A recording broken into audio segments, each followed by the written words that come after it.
কিছু সত্য কথা জেনে রাখুন, কাজে লাগতে পারে। ১. মাগরিবের আজানের সময় পুকুর পাড়, বাঁশঝাড়, তালগাছ, সুপারি গাছ, বাসার ছাদ অথবা অন্ধকারের রুমে থাকবেন না। অস্বাভাবিক কিছু দেখে ফেলতে পারেন। ২. গভীর রাতে একা রাস্তার হাঁটার সময় যদি দেখেন কালো কুকুর বা কালো বিড়াল আপনার বাম পাশ থেকে আপনাকে ক্রস করার চেষ্টা করছে, তবে এটাকে কখনোই বাম দিক দিয়ে ক্রস করতে দেবেন না, আপনার ক্ষতি হতে পারে। ৩. চার রাস্তার মোড়ে গভীর রাতে একা দাঁড়াবেন না, আপনি ভুল পথে যেতে পারেন, অর্থাৎ আপনাকে ভুল পথে নিয়ে যাওয়া হতে পারে। ৪.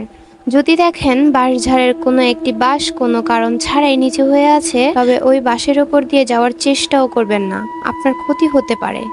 ৫. আপনি রাতের বেলা কোনো লোকের পেছনে যদি অনেকগুলো কুকুর লাইন বেঁধে যেতে দেখেন, তবে ভুলেও ওই পথে যাবেন না, কারণ লোকের পেছনে কুকুর ঘোরার ব্যাপারটা অনেক খারাপ কিছু নির্দেশ করে। ৬.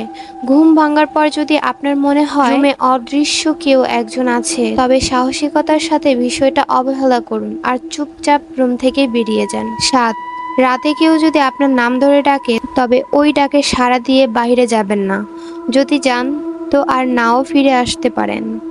৮. রাতে পথ চলার সময় যদি অনুভব করেন আপনার পিছু পিছু কেউ আসছে বা হাঁটছে, কিন্তু আপনি তা দেখতে পারছেন না, অনুভব করতে পারছেন, তাহলে সাহস করে পাশাপাশি কোনো কবরস্থানে ঢুকে পড়ুন। কবরস্থান খুবই পবিত্র স্থান হয়। ৯.